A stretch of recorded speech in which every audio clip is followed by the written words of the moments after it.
Resuming debate, reprise de débat. The member for Lakeland. C5 proves that one thing for certain, the Liberals broke the system and Canadians pay the price. An unprecedented $5 trillion of Canadian capital went south and into other countries, and they killed $670 billion in major natural resource projects that could have been built by Canadians with Canadian aluminum and steel for Canada's economic strength, self-reliance, security, and unity. In 5 years alone, 16 major projects were sidelined because of them, cost Canadians over $176 billion in lost nuclear, critical mineral mines, LNG terminals, pipelines, Indigenous-led projects, and energy corridors delayed or derailed by lawsuits, bureaucracy, delay, and Liberal policies. Imagine how powerful and self-reliant Canada would be today. Instead, Canada ranks last in the G7 for development, and the Liberals now scramble to patch what they themselves destroyed. Bill C5 does not fix the fundamentals. It admits failure. Hundreds of thousands of Canadian job losses, with more to come, unaffordable power and fuel, skyrocketing costs of essentials. What the Liberals have to do is what the Conservatives said all along: scrap Bill C-69, Bill C-48, the federal industrial carbon tax, the Canadian oil and gas cap, and all their other anti-development policies and laws. Proponents today still face unclear rules, no concrete timelines, interference, and limited transparency. As the Transport Minister said herself in committee, quote, "We have come to a place in Canada where we have such a thicket of processes and rules and regulations that we are unable to build with the alacrity that this moment in time requires." But, you know, it's not just during this current moment that major projects can't get built in Canada with brisk and cheerful readiness. That's been the worsening reality of the last decade of Liberal anti-development laws, policies, and messages. That dense, cumbersome thicket was created by the very same government that claims to be new, while half the ministers are the old ones. Conservatives offer real solutions: cut red tape, gatekeepers, taxes, create clear rules, attract private investment, and fast-track major projects for the benefit of all Canadians. The place the Liberals should start is with all the projects stuck in the federal queue right now. They're in the national interest, and they're waiting for a green light, like the Kissalissim's LNG project, LNG Canada Phase 2, and Bruce Power upgrades. And they should be looking at a dedicated West Coast export pipeline to serve Asian energy demand that they killed 10 years ago, Indigenous-backed roads to unlock the Ring of Fire. Those should be on the national interest list and fast-tracked yesterday. Nevertheless, Conservatives worked in good faith with other opposition parties and with the Liberals to help improve C5. And here I want to thank the Conservative team for all their efforts. It will be up to the Liberals to deliver on their rhetoric and to keep up all their big but vague promises to Canadians. It will ultimately be up to Canadians to determine whether they do, and Conservatives will hold them accountable in the meantime. Even now, Bill C5 does set up a politically driven and determined process. Ministers will decide who goes ahead, who waits, and can even one day decide a project they said was in the national interest earlier is no longer, and remove it from the list, or whatever ad hoc review a responsible minister determines, a problem I tried to fix. That's inherent uncertainty, huge powers behind closed doors, and not a permanent fix or way to regulate and review projects in the sector. Most important to Canada's economy, imperative to help turn poverty into prosperity, and to help lower emissions globally. And C5 does blur the lines, just like C69 did. What's worse is the Liberals know it. At committee, the Canada-U.S. Trade Minister admitted, quote, "Whoever puts forward these projects, be they public, private, Indigenous, provincial, or municipal, don't have to go through an evaluation and approvals process that could take 5 to 6 years." So he admits the Liberal system takes years and delays building. It's not clear whether projects that are actually provincial or municipal jurisdiction may end up in the C5 queue for a federal review, a similar overreach problem in C69. And the mix of public and private infrastructure should cause taxpayers to take notice too.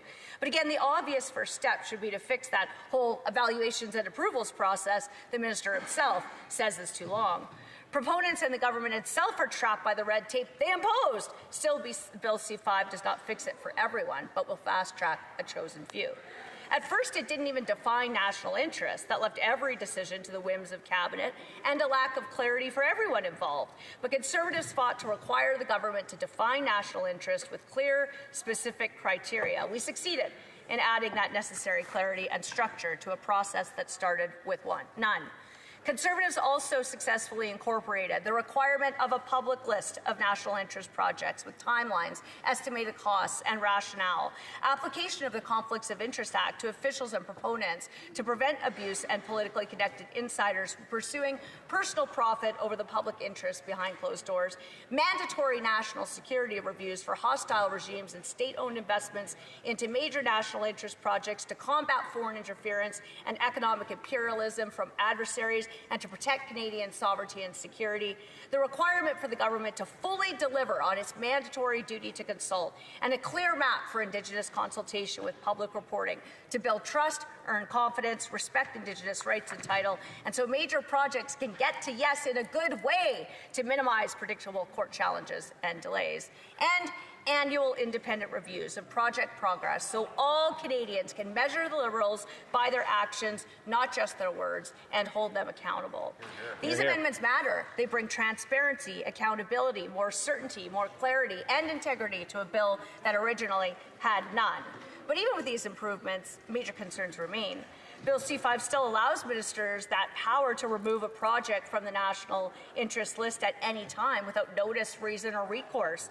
I propose to remove that power to take projects off the list once they make the cut, because that uncertainty may continue to push investors and builders to other countries with clear rules and more predictability, just as the Liberals have done to Canada for the past decade. Since delay is death to major projects, Conservatives also aimed to give concrete timelines that don't actually exist in Bill C-5, despite all the Liberals' claims about a 2-year process. I proposed a 1-year deadline to issue permits once a project is designated, a 90-day limit for the Governor and Council, the Cabinet, to make final decisions, a requirement to prioritize private or public-private funding to protect taxpayers. Canada should, to prioritize that private funding.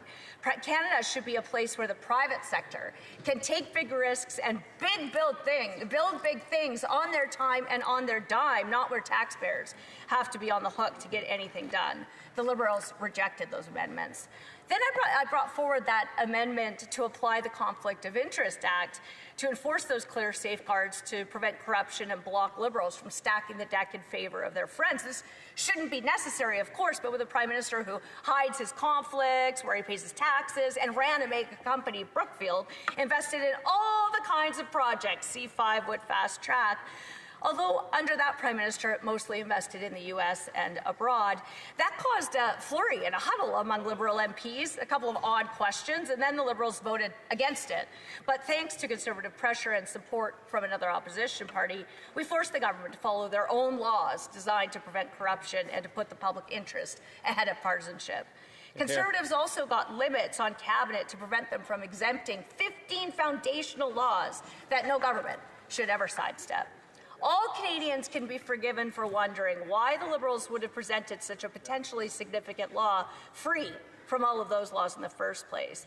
Conservatives pushed crucial amendments to ensure provincial consultation and to protect provincial jurisdiction and provincial decision-making power.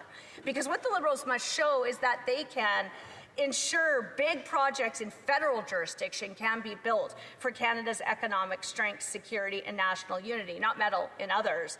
They have to find a will, a spine, a set that they failed to show in the past decade in order to enforce their own jurisdiction, to treat the national interest approvals in the general advantage of Canada, uphold legal and jurisdictional certainty for proponents to build their projects when approvals face challenges and obstruction. Otherwise, this will all be big talk and a lot of delays without fixing the real problems, which are the anti-development laws and policies the Liberals themselves decided they needed this queue-jumping C-5 to work around.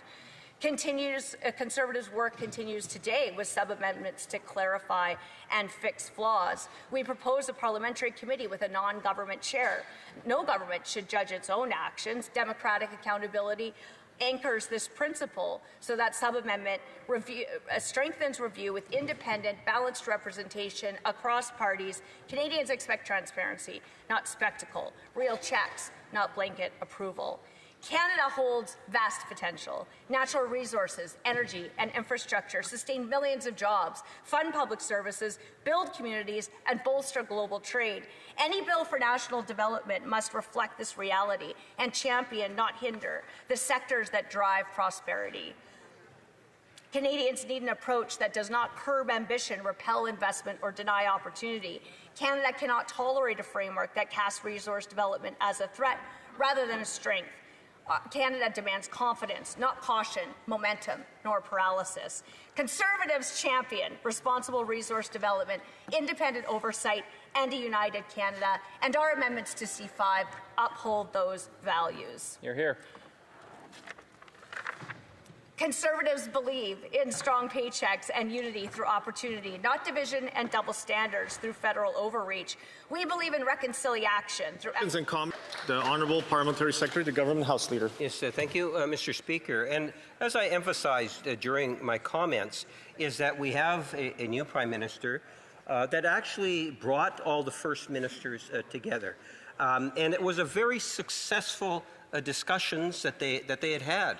You had individuals like Doug Ford, a progressive conservative in Ontario, working along with Wab Kinew, a New Democrat from Manitoba, different premiers, different political parties, working with a Liberal national government, building a Team Canada approach at building a stronger and healthier country. I'm grateful that the Conservatives saw the light to support Bill C5, and we appreciate that. And I'm wondering if the member can provide her thoughts in regards to having a Team Canada approach at building these projects, which include the stakeholders and beyond, Indigenous concerns, Premier's concerns, and many others.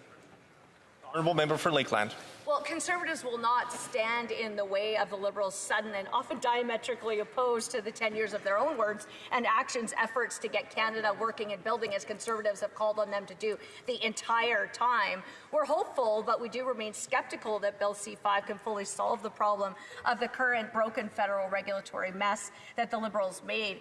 We believe in reconciliation and know that Indigenous people want to pursue equity ownership and more powers of development, self-determination with their own rights and title. But that's why the government should heed the words of the various chiefs who participated and of the AFN national chief, who cautioned that because of the lack of clarity around the duty to consult in Bill C5, which Conservatives tried to fix, all approvals out of this may face course challenges, which will delay building. The Liberals need to fix that. Questions and comments? Questions et commentaires. The member for Cariboo Prince George. Thank you, Mr. Speaker, and I truly appreciate our honourable colleague here. Now, this is a little bit out of her scope of the file, but the Liberals really missed a key opportunity with this piece of legislation. Over 7 million Canadians are without a primary care physician. We're in a mental health crisis within our country, and they could have very easily included provisions, a Blue Seal program within this bill. So through you, Mr. Speaker, I'd like to hear our honourable colleagues' comments. Member for Lakeland. Well, that's a very good point to my honourable colleague. And this is part of the concern we have with the government bringing forward a bill where it's trying to fix the mess that it itself made. But, you know, maybe I'll just take this opportunity to acknowledge that colleague for all of his passionate, dedicated, steadfast advocacy for health, for mental health, for wellness, for men, for all Canadians, and congratulations in his successful passage of the 988 line, which is a lifeline for vulnerable and at-risk Canadians. Congratulations to him. We're so proud to have him on our team. Reprise de débat, resuming. What is right? What is going on in the House of Commons, man? Shannon Stubbs is such a great speaker. Kevin Lamoureux, on the other hand, will stand there and talk for minutes, never saying anything. My name's Aaron, Canadian Looney. Like, share, subscribe, get notified. Thank you for watching this video. We'll catch you in the next one. Later, gang.